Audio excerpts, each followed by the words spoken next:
BibleWorm, reading the Bible with BibleWorm.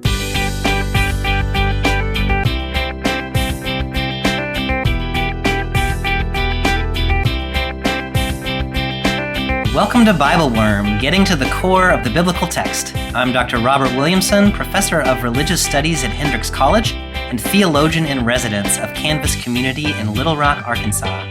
And I'm Dr. Amy Robertson, Director of Lifelong Learning and Music at Congregation Or Hadash in Sandy Springs, Georgia. We're here every week to discuss the biblical text, both as biblical scholars and as people of faith, one Jewish, one Christian.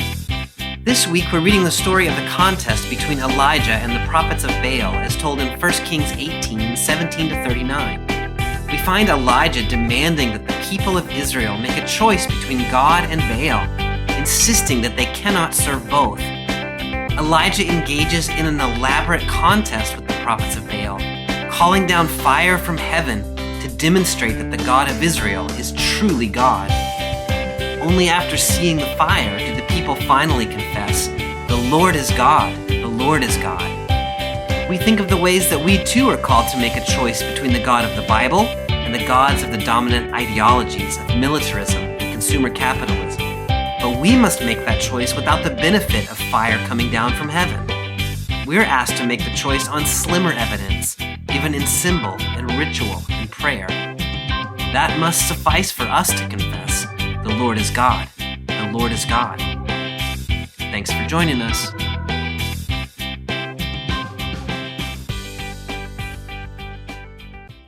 Amy, it's BibleWorm time. BibleWorm. Yeah. I'm not sure I've ever heard you sing that before. That was beautiful. It was really beautiful. It's not just regular worm. Not just regular worm. It is the BibleWorm. Yeah. Amy, the beauty of fall is upon us, and the lilting tones of the leaf blowers are just right outside of my office door today. Isn't it amazing, all the sounds in God's creation? It is, and they all get drowned out by the leaf I was blowers. going to say, on which day of creation did God create leaf blowers? Oh my goodness. Yeah, I mean, I guess I will say that I appreciate the beauty of our campus. We have a very beautiful campus, but it does require a lot of noise to keep it beautiful. Yeah. Anyway, if it's annoying out there, I apologize, but what can I do? I don't feel like I could go out there and say, like, "Pardon me, could you please pause with because I'm recording a worm-themed Bible podcast." I actually wish you would do that. Yeah. Maybe you could, oh my goodness, I just got such a good idea. Uh-oh. You could set up some kind of ritual with, like, you as the prophet of BibleWorm, and then the leaf blowers as the prophets of... Oh, yeah, we could have a contest. Landscaping, and you could have a contest. And I wonder if our text today will have any ideas about how you could do that. It might indeed. All right, Amy, so last time we spoke, we were in the story of Rehoboam and Jeroboam and the dissolution of the kingdom into north and south. We've moved, a little bit, but not as far as we sometimes move. Like sometimes we jump whole sections of the canon in 1 week. Yes. This time we've moved 6 chapters. We're in 1 Kings 18 in the story of Elijah and part of the story of Elijah and Ahab. That story actually occupies a fair amount of 1 Kings over into 2 Kings. Today we're right almost at the beginning of that story. There's a little bit that comes before. So what would you want to say by way of getting us ready to hear this text today? I mean, so the northern kingdom and the southern kingdom have split now. There's no, we saw the beginnings of this the last time we met, and that has happened. The northern kingdom has had a lot of turnover in its rule. There's no, Davidic kingdom there, so it's just a little bit less clear how things are supposed to go. So it's been a little bit tumultuous. Yeah. And at least the way the biblical text reports what's happening there, this problem that we first saw with Jeroboam I shouldn't even say first saw, but that we saw with Jeroboam of really taking on and taking in the local culture and its gods and its representations of gods has has continued and probably worsened. So we're at a period now where there's a king named Ahab who is married to a woman named Jezebel, who is not an Israelite woman. She is married actually to not married. She is the daughter of the king of Tyre. Yeah. Who was they helped Solomon build the temple. Like they're an ally of Israel. Yeah. But she lives in a Phoenician world, Phoenician mindset. She worships different gods and she brings that into their household. And the biblical text, keeps reporting that Ahab's heart seems to be pulled towards these other gods, and he's leading the people. And that's a problem. Yeah. So just one chapter before this, in the biblical text, we meet Elijah, who tells Ahab that it's not going to rain anymore until the God of Israel says it's time to rain. Yes. Sort of setting up this battle between the Phoenician godhead and the God of Israel. Ahab sort of sees Elijah as the troublemaker in all this, like Elijah is somehow causing the problem, and they don't like each other. Yeah. Yeah, there's my summary. That was a really good summary. I always laugh when I hear King of Tyre because, I'm not sure who the King of Tyre, I'd have to go back and look at Jezebel's lineage, but the King of Tyre in the time of Solomon is Hiram. And my spouse, when we were dating a number of years ago, had a flat tire and she took it to this place that was called the Tire King. Then I went in and I was like, excuse me, can I speak with Hiram, please? And they were like, you did not. So I was like, Hiram, the King of Tyre. And they were, oh wow, Bobby. I didn't actually do that, but I told Lindy that I was going to do that, and it was part of my charm. I was going to say, and yet she married you. And yet she married you. There's a certain kind of person who marries a Bible scholar. And so it's only people who appreciate jokes about the Tyre King who would enter into such a life with someone such as I.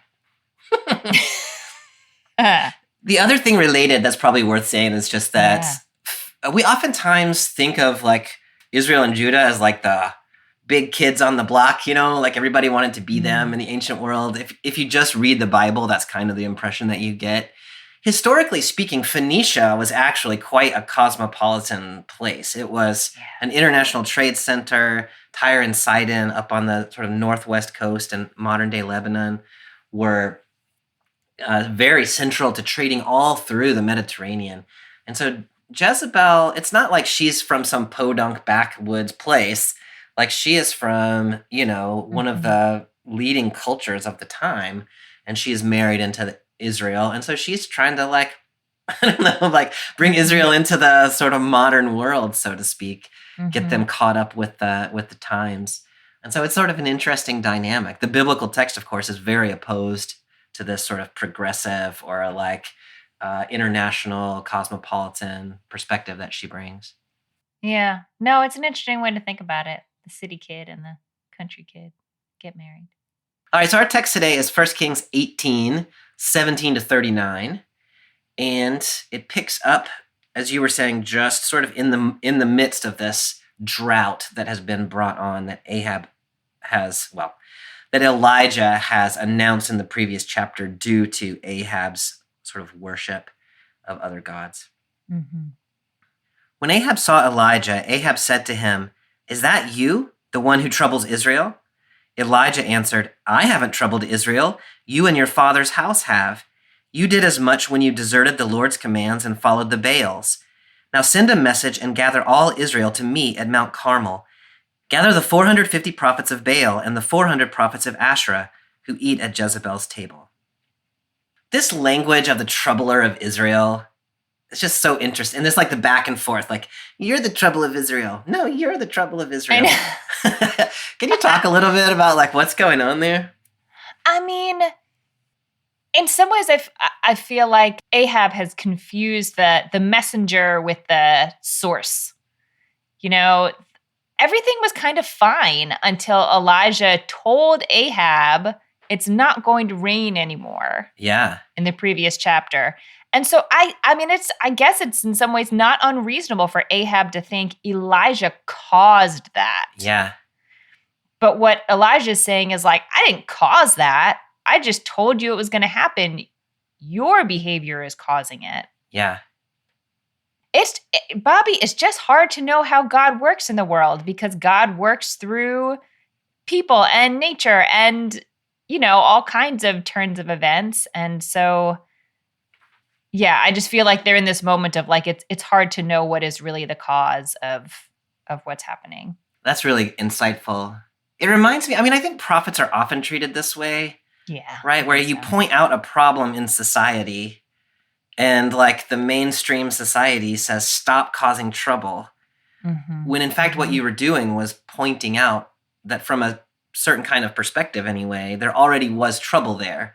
Yeah. You see this with like the contemporary conversations about critical race theory and things like that. Mm-hmm. Like sometimes people who talk about like maybe slavery wasn't such a good thing that we did. Maybe. And then the people who say that are the ones who are causing the problems, not the ones who like were enslaving people and like living that legacy without seeming to even acknowledge that it exists. Like, who's the troublemaker there? And this to me reminds me a little bit of that. Elijah's sort of pointing out a problem that Ahab doesn't recognize as a problem, I guess. Like he doesn't think syncretism is an issue. And so we've got this conflict where everybody thinks the other one is the one causing the problem. Yeah. Can you talk a little bit about, we get this language about following the Baals or the Baals, and we get the language of the prophets of Baal and the prophets of Asherah. We don't need a whole like ancient Near Eastern, like religion lecture, but for those of us who are not as familiar with sort of the biblical worldview, could you just talk a little bit about Baal and Asherah? So Baal, as I understand it, is sort of like one of the, if not the lead god in the Canaanite, I'm not sure what word to use. I was going to say world of gods, which is kind of a weird frame, but there's more than one god, I guess, is what I would want to say. Baal is actually a storm god, which makes it particularly ironic that the problem they're having is that it won't rain. Yes. So it really has like set up this tension between the God of Israel, who's not a God of like a particular aspect of reality, is just God of everything, who's against this God that is really supposed to be focused on weather-related phenomena. So that already sets it up to be like a little bit pointed. Yeah. And then what do they call her Asherah? Yeah. My understanding of Asherah is that this is a feminine goddess, but is maybe a female companion to Baal. Yeah. So this is sort of like a maybe masculine, feminine parallel situation. Yeah. I don't know. What else can you add? No, that was to perfect. I really like you set it up like those are really important details. We've got two of the gods of the Canaanite pantheon. And these are kind of the two most active, one male and one female. There are other, like the older generation of gods, like Ael is like the old man on the throne with the long beard. But Baal and Asherah, these are the ones that are like most engaged in the world. I love what you were saying about Baal being a storm god, which is absolutely right. And the sort of irony that he can't make it rain. And so we've got a contest coming up here, as you well know. But the contest is kind of already underway, right? The God of Israel has closed up the heavens so that it has not rained in some time. And Baal, like that's line one on Baal's job description is I can control the weather. And the question, here it's maybe not so much.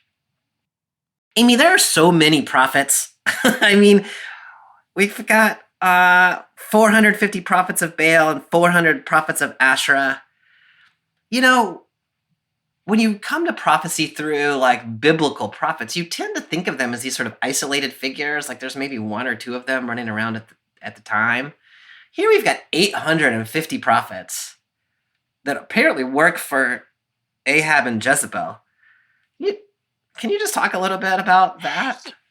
It's a little hard for me even to understand. Like maybe you can help me understand. When they're being called prophets here, is the idea just that they have like a little more of a direct connection, like a little better ability to discern what those gods think about things and what they want? That's how I would think about it, yeah. So then you would think if you had, 800 some odd people who all had some kind of legitimate special connection to the deity, you should have a pretty strong connection. I Yeah. mean, usually we only hear about, who knows if we've heard about all the prophets in ancient Israel, but I definitely don't think of it as something that there would be a whole big crowd. It's interesting too that they are serving the king and queen. Often we think of biblical prophets as sort of outside of the central government in that way. Yeah. There are prophets who seem to be advising kings in Israel. Like there's Yeah. a wide range of what prophecy can be, but it seems like, all of these guys, Jezebel's feeding them. Like she's Yeah. maintaining them. Yeah. They're on her payroll. Yeah. So there's a very, very clear intermingling here of the power of the throne and, folks that they understand to have some religious power. I think that you're exactly right. This kind of phenomenon in which there are lots of prophets on the king's payroll was actually pretty common in the ancient Near East. And this is a value, this is like the consultants of the day, right? Instead of people who had lots of knowledge about statistics and policy and whatever, it was people who had, or claimed to have anyway, special access to the gods. The biblical text is quite critical of professional prophets most of the time. Mm-hmm. We see in a couple chapters in 1 Kings 22 the story of Micaiah ben Imlah, who is a prophet of God who's on the payroll of the king of Israel. And there are lots of prophets of God, but they just tell the king whatever the king wants to hear. And Micaiah is the only one who will tell the king what is actually God's prophecy. Mm-hmm. There is this sense in the biblical text of when you're a prophet and you work for the king, or the queen in this case, where you get your money, it's like where a you get your conflict of meal, interest. it's like you're going to tell them what they want to hear. Yeah. Yeah. Here it's interesting because according from the biblical perspective, they've got special access to a god, Baal and Asherah, who either don't exist or who are not really very powerful. And so even if they do have the access they claim, then it's kind of meaningless. Yeah. But nonetheless, the sheer number of them suggests the degree to which Ahab and Jezebel are devoted to them and their perspective and to these gods Baal and Asherah. So picking up then in verse 20. Ahab sent the message to all the Israelites. He gathered the prophets at Mount Carmel. Elijah approached all the people and said, "How long will you hobble back and forth between two opinions? If the Lord is God, follow God. If Baal is God, follow Baal." The people gave no answer. Elijah said to the people, "I am the last of the Lord's prophets, but Baal's prophets number 450. Give us 2 bulls. Let Baal's prophets choose one. Let them cut it apart and set it on the wood, but don't add fire. I'll prepare the other bull, put it on the wood, but won't add fire. Then all of you will call on the name of your God, and I will call on the name of the Lord. The God who answers with fire, that's the real God." All the people answered, "That is an excellent idea." So, Amy, the scene that we have here is Elijah and then all of these prophets and then all of Israel is how it's told here, gathered for this contest that Elijah is proposing.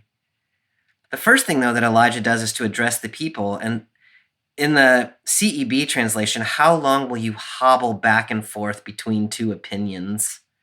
How does the JPS have that question? How long will you keep hopping between two opinions? Yeah. What? I mean, I think the point is fairly clear, but how do you think about that, the sort of hopping or wobbling? It's so interesting to me that Elijah does not come out of the gates saying, "You cannot follow Baal." Yeah. He comes out of the gate saying, "You can't have it both ways." Yes. One of these things is true or the other. And in the Canaanite mindset, you don't so much have to choose a god. Like there are multiple gods that you could be simultaneously devoted to. Yeah. But I mean, maybe in some ways, just by virtue of saying you have to choose. Yes. That's like an Israelite way of thinking about the whole question. Yeah. The God of Israel is not just one of the gods in the pantheon. I love that. And it's entirely possible to be devoted to a God who is not truly a God in any real sense. And so Elijah's saying, like, there is a genuine choice to be made here. And worshiping the God of Israel is a choice that one has to make, even if Elijah's ultimate claim is that Baal and Asherah are no real gods. And so, like, in the modern world, we think about, like, well, your choice is either you worship God or, like, you don't worship. I mean, there's a possibility of, like, not worshiping anybody, at least in the sort of secular mindset. But in fact, there are all kinds of, like, if you think about God as the thing to which you give your ultimate devotion or something like that, there are all sorts of gods out there. Yes. And we can live with the illusion. And so we talk about this fairly often with the, like, being freed from Egypt so you don't serve Pharaoh, but now immediately you serve God. Like, you're going to serve somebody, as Bob Dylan has it. And so... yeah, so here you got to make a choice, and you can go a long time pretending like there's no choice to be made. Yes. And here Elijah is saying it is a choice. clearly. Yeah, no, I mean, it was making me think this time around reading it about these conversations we've had about how, there's God and the way that God asks us to live in the world, and then there's, our sense of complete independence from one another. Like, which one is more important to you? Yeah. I mean, this is not what Elijah's saying. Elijah's talking about a Canaanite deity, but I think there are a lot of points of tension where we choose between genuinely recognizing God as God and all these aspects of our daily life that we don't think of as gods, but you're exactly right. I mean, that actually drive our decisions. I think that's really important as modern readers trying to get into this text as something that applies to us. Yes. So otherwise it seems like, okay, an ancient contest between gods and, like, whatever. Like, we don't have that exactly, worldview. whatever, because I'm not, there's no risk of me starting to follow Baal. So I can just be like, oh, those guys are dumb. Yeah. But if you think of it as the dominant ideology of, like, American consumer capitalism or something like that, then who are you going to choose? Well, I can do both of those things. I can worship God and worship capitalism. And Elijah is saying, no, in fact, no, you can't. You're hopping back and forth between two. Yes. That Hebrew there is something like wobbling upon two sticks or something like that, or maybe hopping between two sticks. Some people read that, and I think the JPS might be doing this as like a little bird, like jumping from branch to branch, like it can't light anywhere for very long. Some people have read that as an image of walking on crutches, that you're sort of like putting your weight on one and then putting your weight on the other. And so you are hobbled by this kind of way of moving. I mean, the point is clear enough, right? Like, these two opinions, you've got to pick one. The image that's being used there is less clear. Yeah. I don't know that it matters overly much. Is there a way of reading that seems more useful to you, or does it kind of seem like the point is the same? In some ways, the point is the same. I guess I have this image in my head, especially with the word hobbling from your translation, but also hopping, that there's some sort of, like, instability or impermanence in it. Yes. Like, you can't keep doing that, and it might prevent you from falling over if you can hop fast enough, but that's not actually stability. It's something else. Now, the people gave no answer. They just have nothing to say. Mm-hmm. Mm-hmm. Do you have thoughts about, like, they don't protest, they just don't do anything. They have nothing to say. What do you think about that? I think of it in some ways as, like, they have become so, like, entrenched in this mindset that those things are not in conflict with each other, that there's no problem with. They have adopted the dominant mindset that there can be multiple gods. And so that it's telling them that they have to choose. I don't know, I read it just sort of either as this kind of stunned or, like, kind of paralyzing, like, how would we even begin to do that? I think that I like that a lot.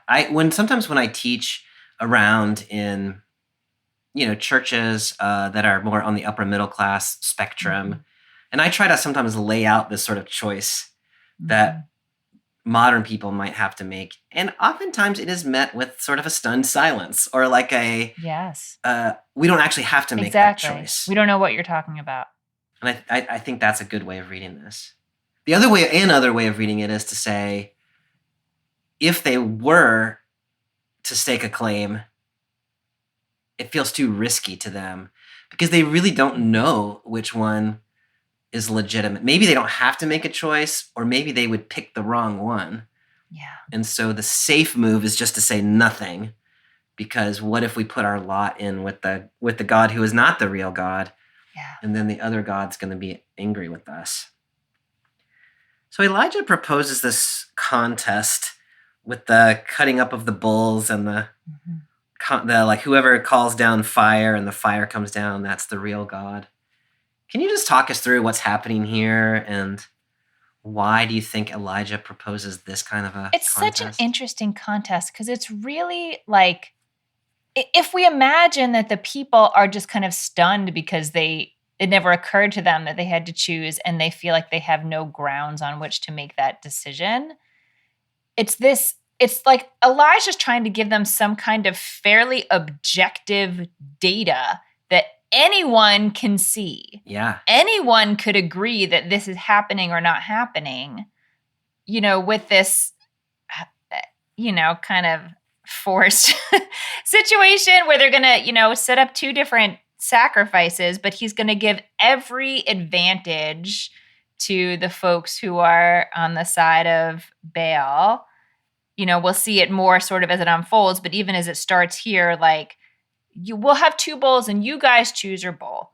And we'll lay them all out on the fire, and whichever God actually consumes their sacrifice. I said something confusing. I said, we'll lay it out on the fire. They're going to lay it out as a sacrifice without setting it on Without any fire, yeah. Without fire.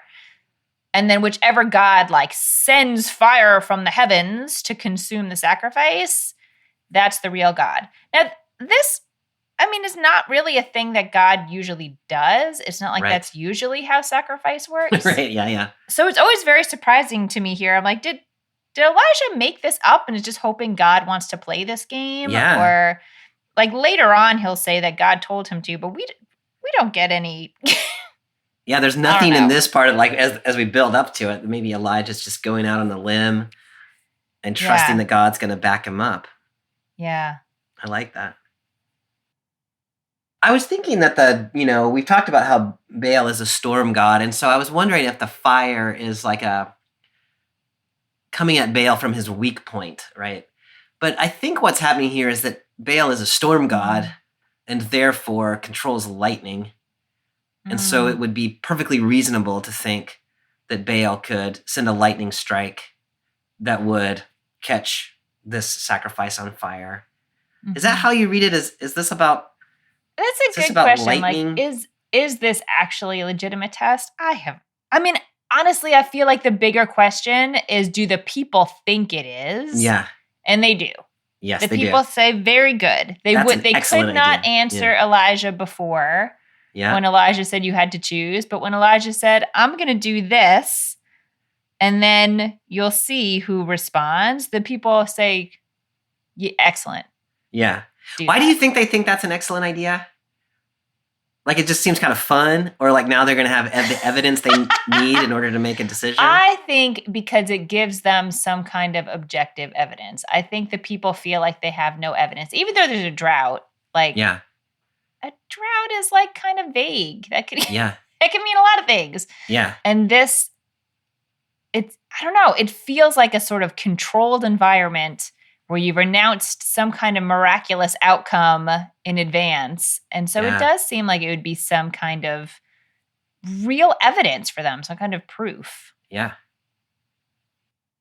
The other thing in this little section that I just want to point out is that there are 450 prophets of Baal. Mm-hmm. Which we talked about earlier.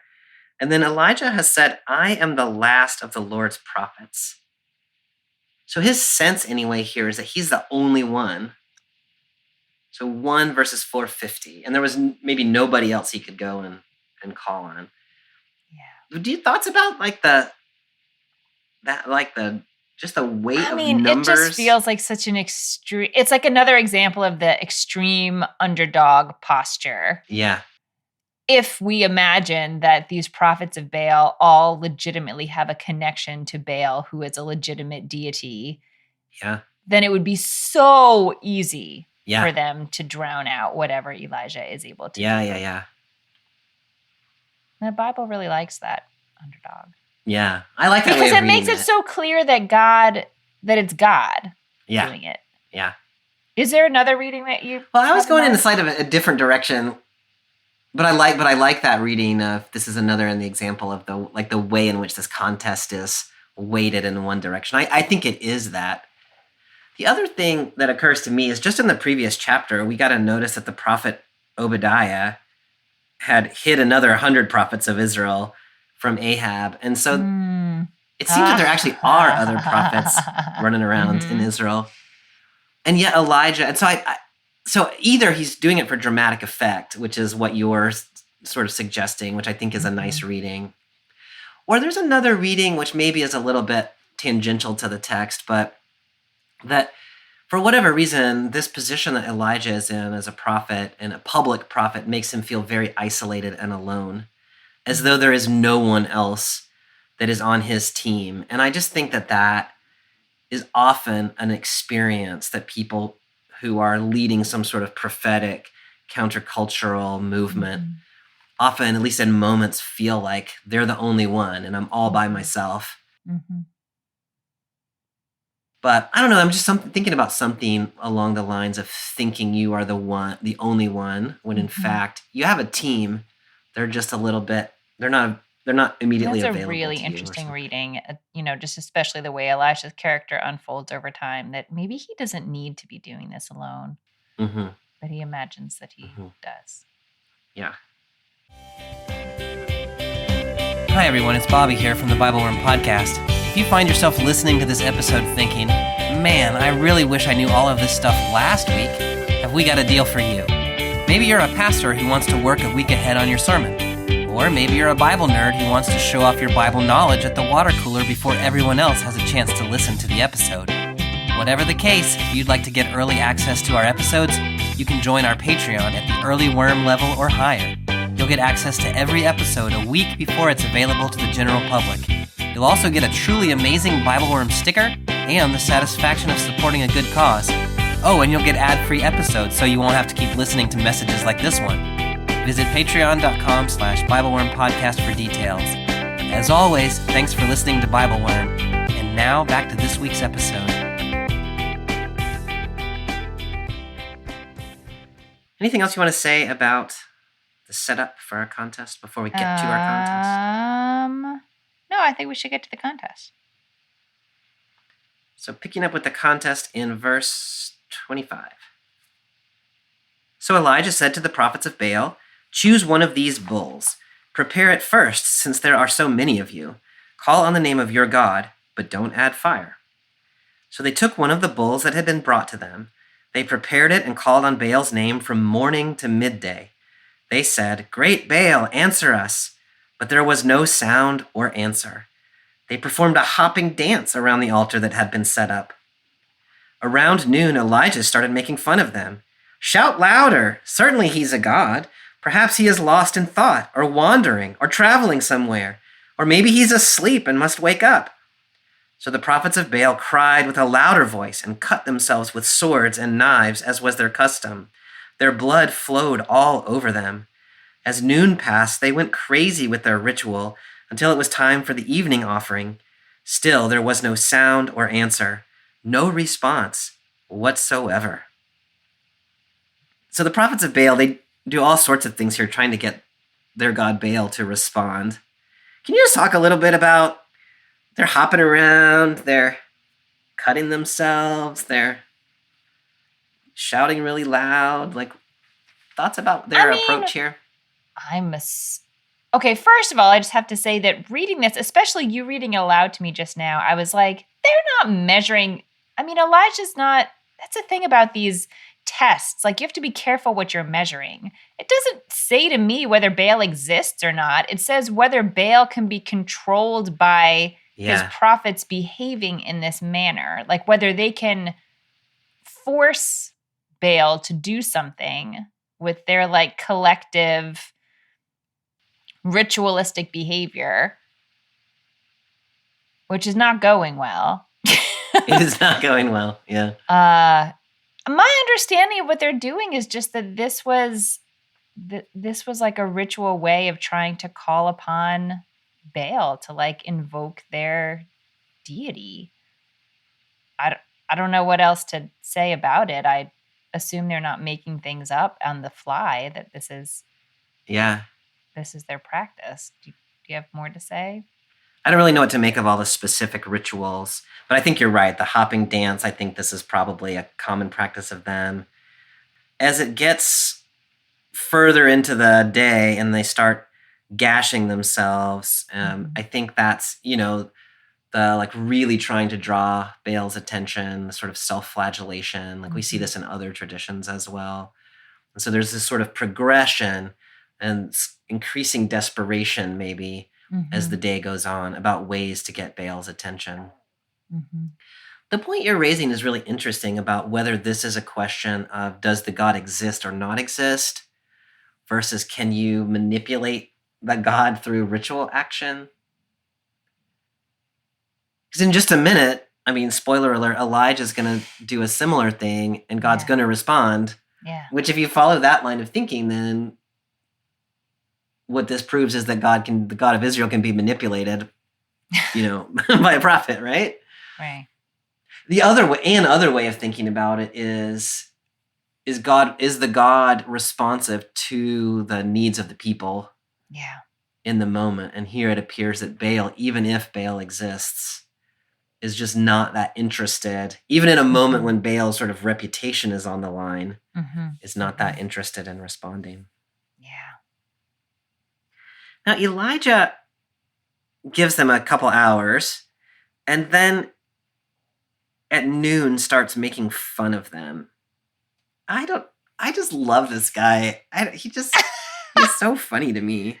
But he starts saying maybe he's on a trip, or maybe he's sleeping, or maybe he's like, surely he's a god, right? I don't know. Louder. Thoughts about Elijah's kind of poking fun at them?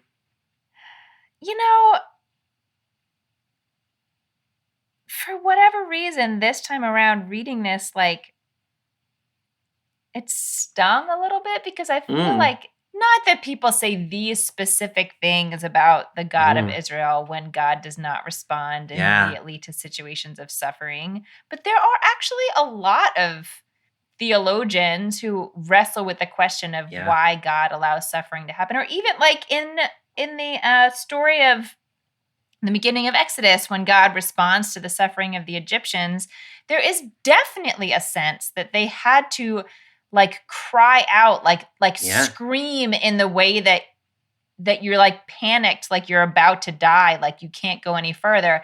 And finally God responds. And so there really is a question about what was God doing before this? Yeah. And there are a lot of theologies that say that you somehow we have to call God in to respond to things. So for whatever reason, reading it this time around, I was like, Elijah, you're making fun of us too. Like, oh no, us, your descendants in this tradition. That said, of course, these specific examples are like, maybe he's at the grocery store, or like, his phone's on silent or whatever. Yeah. It seems crazy to think that a powerful deity who's like connected to this people in particular would just be involved in a conversation or like taking a nap. You've kind of ruined my fun a little bit, Amy.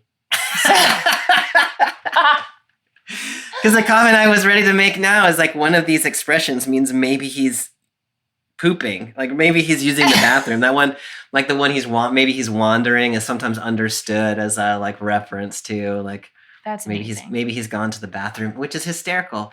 But then when you think like, but sometimes God doesn't respond to us either, it's less funny. Okay, but theologically more important. But Elijah is trying to be funny He is. And this text is Elijah. trying to be funny. And this text is trying to be Yeah. funny. And Elijah is doing it for, to actually mock the prophets, but is also doing it so that the Israelites hear Yeah. the mocking and have these questions in their head too. Like, why isn't Baal responding? I think that's exactly right. And, we've seen, I don't know that we've seen this season, but one of the things that happens in the Hebrew Bible with the God of Israel, we see that God often responds when God's reputation is on the line. Mm-hmm. And so, like when in the story of the golden calf, when God is going to annihilate the Israelites, one of the things Moses says to God is, all the other peoples know you brought us out here in the wilderness. And so if we die out here, they're going to think you couldn't do it. You're going to look really stupid. And so God says, oh, okay, you're right. I better finish what I started. Mm-hmm. So there is this sense that gods have egos. And so yes, when Elijah starts poking fun at Baal, and he's really trying to, maybe what he's trying to do is say, like, look, I came after Baal so hard. If he was going to respond, that's he would have had interesting to think respond. Elijah's actually upping the ante for Baal, Yeah. and Baal doesn't care. Yeah, he's poking the bear. Interesting. Mm-hmm. Mm-hmm. I could totally see that. So at the end of the day, when it comes time for the evening offering, they've been going since the morning.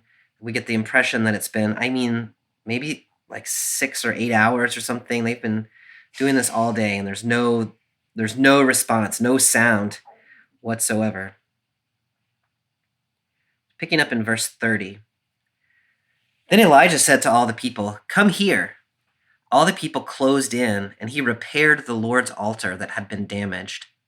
Elijah took 12 stones according to the number of the tribes of the sons of Jacob, to whom the Lord's word came, "Your name will be Israel." He built the stones into an altar in the Lord's name, and he dug a trench around the altar big enough to hold 2 seahs of dry grain. He put the wood in order, butchered the bull, and placed the bull on the wood. "Fill 4 jars with water and pour it on the sacrifice and on the wood," he commanded. "Do it a second time," he said. So they did it a second time. "Do it a third time." And so they did it a third time. The water flowed around the altar, and even the trench filled with water. So you were talking a little bit earlier about how Elijah is kind of stacking the decks against himself. Mm-hmm. Can you just talk about the ways in which Elijah is making this contest harder for him? The most obvious one to me is in the middle of a drought, no less. Yeah. That he's poured these buckets of water over the animal that is supposed to catch fire and the wood, and it almost seems like it's created a little moat around it in this, ditch that he built for the. I can't tell if it just says like that's giving you just the size of the ditch or if he actually put flour in it. But in any case, it's wet. He's making it he's like, just again, going back to that like objective, I'm trying to give you data that is like irrefutable data that this is not something that could just happen. Yeah. And he's using what is right now like their most precious resource to do it, water. Yeah. I had not made that connection about, it's such an obvious connection once you say it, but like in the time of a drought, he's using the water for this purpose. And that it's not just like, oh, the wood's really wet, but it's like a precious resource has been expended in this way. That's really nice. I don't quite know what to make of that, but I like that. Now, there's so much symbolic stuff that's happening in here. So it's not just that he, made a little campfire and put a bull on there and called down fire from heaven, but it starts out talking about repairing the Lord's altar because that altar had been damaged. And then we get 12 stones. We get mention of the 12 tribes. We get the remembering our text from back in Genesis 32 about Jacob's name being changed to Israel. There's so much happening here of this sort of richly symbolic nature. Can you just talk about like what do you think that's doing there? Like why does it matter?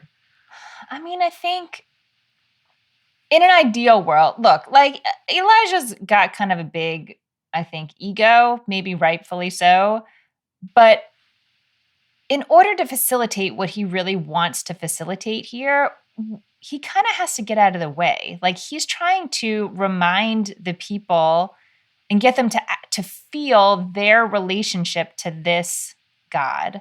And Yes. so even just the first act of saying, come closer, like, Yeah. it could just be like, you need to watch and make sure I'm not, watch my magic trick. But I would like to think of it not as watch my magic trick, but like, you are part of what is happening here. Like, this is for you.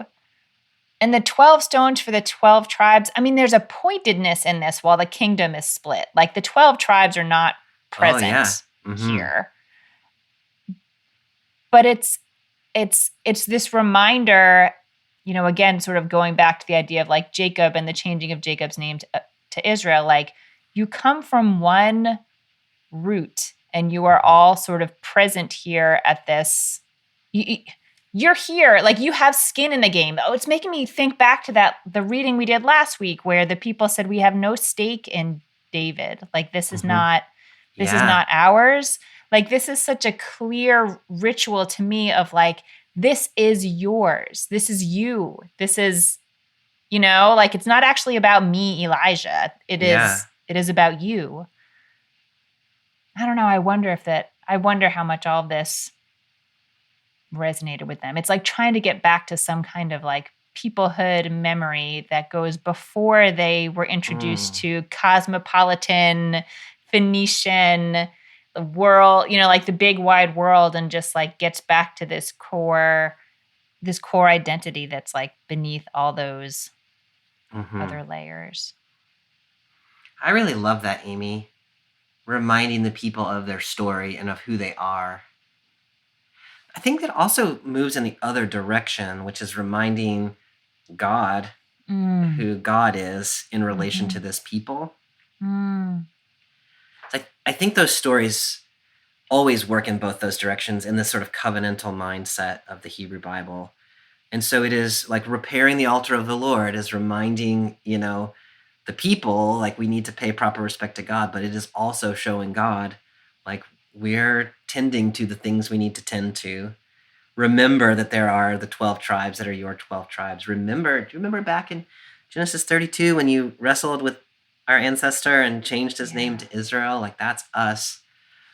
And so the story becomes like this kind of bonding agent almost for the people to God, but also reminding God for the people. But with so few words, like it's a very powerful and in some ways subtle use of like ritual details to like invoke all of these aspects of their shared story.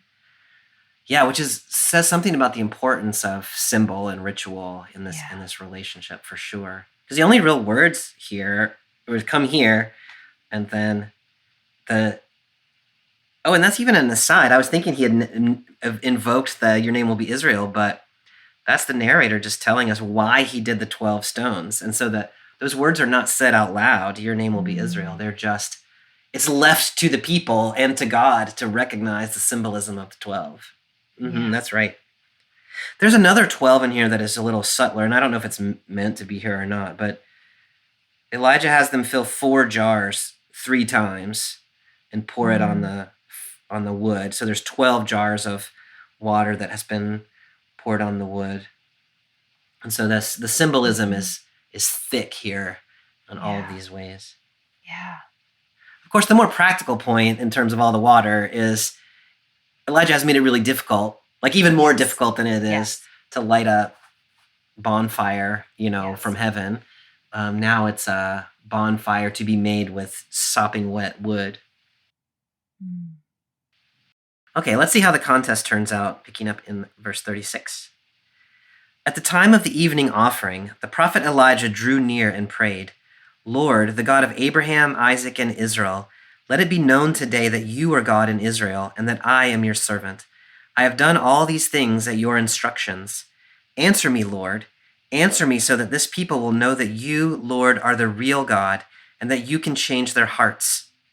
Then the Lord's fire fell. It consumed the sacrifice, the wood, the stones, and the dust. It even licked up the water in the trench. All the people saw this and fell on their faces. "The Lord is the real God. The Lord is the real God," they exclaimed. So the way that Elijah calls God to action, I mean, it's continuing this sort of subtler process. There's no dancing or hopping or gashing. It's just a prayer. Can you talk about that content of Elijah's prayer there and what you see? I mean, in some ways, it starts the way you would sort of expect. You are the God of, and then, naming the patriarchs, Abraham, Isaac, but here naming Israel instead of Jacob, which is a little unusual, but does, again, invoke all the tribes. Yeah. It sort of points in both directions. And then I don't know, I'm curious what you think about this, Bobby. In his prayer, there's both this, let it be known that you are God in Israel. And then later on, that this people may know that you, O Lord, are God. And I wonder if there's sort of intentionally, there's like a particularity. You are God in Israel, like you are the God for these people. And then there's also this like universalism that is maybe in direct response to the question of like, how do we think about the God of Israel in the context of, a society where, like we're not just living in a bubble here. There are other peoples that have other gods, and I'm not sure how to hold those two things together. I just see both of them in there. Yeah, I mean, the way that I would tend to read that is, you are God in Israel, and therefore, so far as this people is concerned, you are the only real God. And it's a little bit like, I don't know what people outside of Israel are meant to think. I don't think Elijah cares You so think much. Elijah doesn't care about that? That's what I think, yeah. What matters is that the people of God worship God as the real God. Yeah. What do the Phoenicians do over in Phoenicia? I'm not sure Elijah's interested. Yeah. Now, I don't know, like, this is not a great basis for like interfaith dialogue necessarily. Like, our God is the only real God. But it is a powerful way of sort of making sure people know who they are and whose they are and where their commitments lie. Yeah. So Elijah has no real interest in getting, the Phoenicians to recognize the God of Israel. That's what I think. Yeah. Yeah. I mean, this is one of the things, I talk about Walter Brueggemann more than I should, but I've been working on this book about Walter's work. And this is one of the things that he is trying to argue is that we, whoever we are, the community of faith lives in a story. And that story that we live in is a story in which the God of Israel is God. Full stop.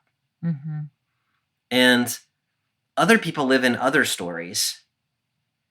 And that's not so much our business, but internal to our story, the Lord is God. And I think that's what I'm trying to say that Elijah maybe is after here, is that so far as the people of Israel gathered here around this altar is concerned, the Lord is God. And that's full stop. And it doesn't really give you any way to relate to other peoples who have other systems. Like it just has no frame of reference to them. So how to actually live in a multicultural or multi-religious context within that, it just doesn't comment. And that is a problem for this time period, for these people at this time. And it is also a challenge sometimes for us now in our modern time. It is. Absolutely. I think what Elijah maybe here is saying is you got to get your head on straight about who you are. Yeah. Before you worry about who other people are. Like, let the evil of the day be sufficient thereunto. As Jesus I like once that. said. Yeah.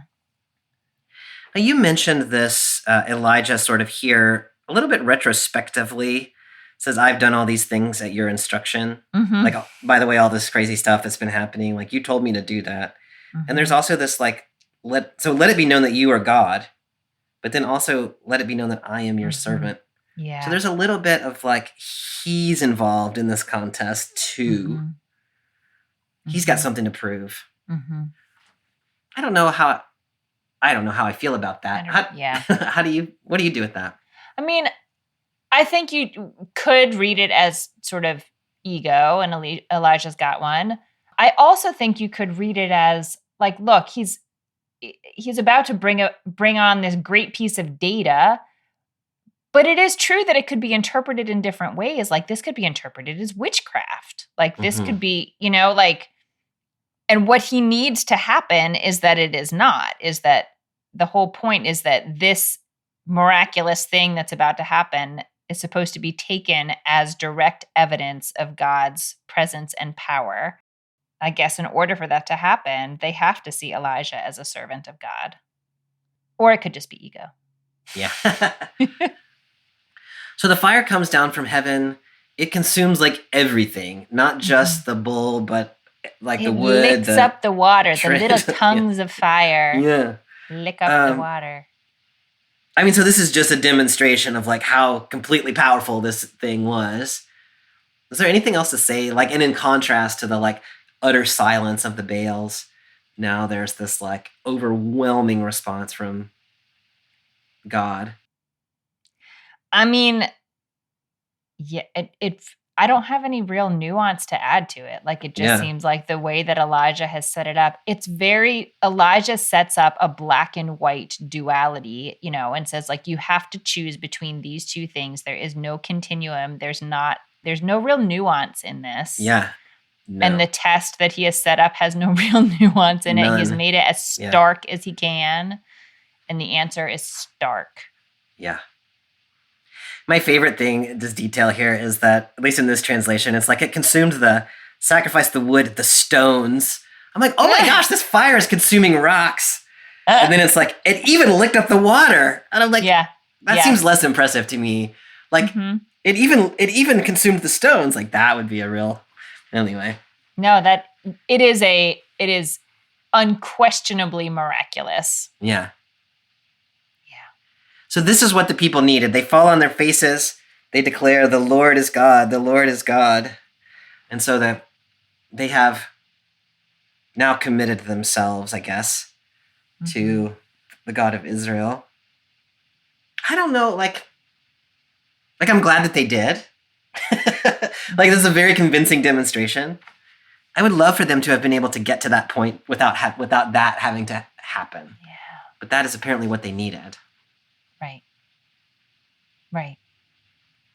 So in the rest of this story, once the people have acknowledged that God is God, then the land is cleared of prophets of Baal, and then it starts to rain at the very end of this text. And so this moment in the story is the end of this sort of drought period, and things seem to be set right after this.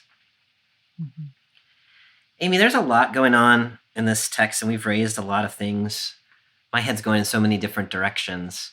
I'm curious, as you're thinking about where this text connects with our world today in a way that feels particularly important to you, where's your head going? I don't know if this is a very good answer, Bobby, but you said a minute ago that you wish that this was not what it took for the people to come to this realization. And I think, if I'm being honest, what I really feel reading this story is that sometimes I think the presence of stories like this in the canon actually makes it harder for people in my community to find their own relationship with the divine, because they expect this. Yes. And this is just not really what it looks like to for the most part to have a relationship with God. And so I wish it were true that the presence of these stories, like that we could sort of live in take on the story of the miracle ourselves, and then it would be enough, that it would be enough for us. But I find that that's not really how it works, that it's once there are some miracles, we want more miracles, and we want another miracle. And so my question is almost like, how do we find a life of faith not in spite of this story, but like... Yeah. And so I think what I'm most drawn to in that way is that the quieter things that Elijah does to try to draw the people into what is happening and say, like, this is this relationship is yours and this story is yours, and you should participate in this and not just watch it and wait to be wowed. They will be wowed, but we can pause before we get to that part of the story. Yeah. I'm really moved that he tells them to come closer before anything happens. And I try to read that as drawing them into the story and having them sort of put some skin in the game, and not just like you have nothing to risk and you're just watching to see if something will, impress you or not. Which I feel like is sometimes what we seem to be asking of God, and that doesn't go well. The one last thing I want to add, and I'm not totally sure how this fits, but it just feels so like present in my mind, is these words at the end, Adonai Hu Ha-Elohim, that we read as like the Lord is God, or the Lord alone is God, or the Lord is a real God, or something like that. Those are like the culminating words of the Yom Kippur liturgy that we recite 7 times. Again, like very ritualistic. We love sevens. I'm sure most people don't know where it comes from, but after this day of like really intense ritual and really trying to put your skin in the game, and then trying to arrive at the conclusion that what has happened that day in whatever sanctuary you are in, that needs to be sufficient. Sufficiently miraculous on our terms in our world. And I don't know, I feel like I'm just talking in circles here, Bobby. But no, I love that, Amy. There's so much in there. So I was also thinking about this question. I was thinking about it before you ruined this text for me earlier. But we too have choices to make. And so this is one of the things that I want to come back to in this text. I mean, I think it's probably the most obvious reading of this text. And so what you just said, something very subtle and profound. My sort of blunt reading of this text, but more useful, is in this story, there is a choice to be made between the gods of the kingdom in which you are living and the God of Israel, who is the true God. And the people are not willing to make that choice. It is either that they don't realize that there is a choice that has to be made, it doesn't make any sense to them, or that they're afraid that if they make the one choice, if I choose the gods of Phoenicia, then maybe the God of Israel is going to be upset with me. But if I choose the God of Israel, then maybe those gods don't work for me anymore. And we find ourselves like you have to metaphoricalize it one step, but it's not a far step to say that we live in a world in which there is a dominant culture of what Brueggemann would call military consumerism that beckons us with a certain set of values, and that's where we get our money from, and that's where we get our livelihood, and that's where we get our stability. It is very persuasive. And then we have the biblical story, which is calling us to a different kind of life that is often not as in our face and often not as compelling.